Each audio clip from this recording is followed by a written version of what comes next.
సర్వేపల్లి నియోజకవర్గ ప్రజలే తన ఆస్తి అని హైకోర్టు షరతుల దృష్ట్యా కేసుల గురించి మాట్లాడటం లేదని మాజీ మంత్రి కాకాని గోవర్ధన్ రెడ్డి అన్నారు.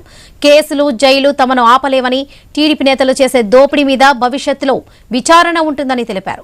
తాను ఎక్కడ ఉన్నా పోరాటం ఆగదన్నారాయన. నెల్లూరు సెంట్రల్ జైలు నుంచి విడుదలైన ఆయన ఈ వ్యాఖ్యలు చేశారు. 86 రోజుల పాటు జైల్లో ఉన్న కాకాని విడుదల కావడంతో వైసీపీ శ్రేణులు ఘన స్వాగతం పలికారు.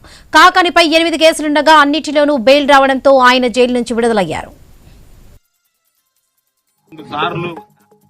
ఒకసారి మంత్రిగా పనిచేసినటువంటి వ్యక్తిని 6 కేసులు నా మీద సోషల్ మీడియాలో పెట్టారు. ఎక్కడా కూడా ఏ కోర్టులో కూడా జరిగినటువంటి అన్ని కేసుల్లో కూడా నేను తప్పు చేయలేదు, నాకు బెయిల్ ఇవ్వండి అని అడిగాను తప్ప నాకు ఆరోగ్యం బాగలేదు, ఇంకో కారణాలు ఉన్నాయి ఎక్కడా కూడా 8 కేసుల్లో ఎక్కడ ఒక్కదానిలో కూడా అడిగినటువంటి దాఖలాలు లేవు.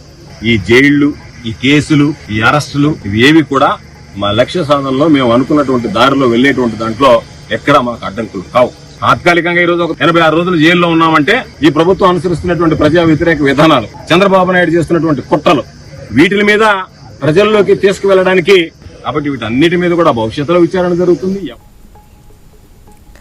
మేడ్చల్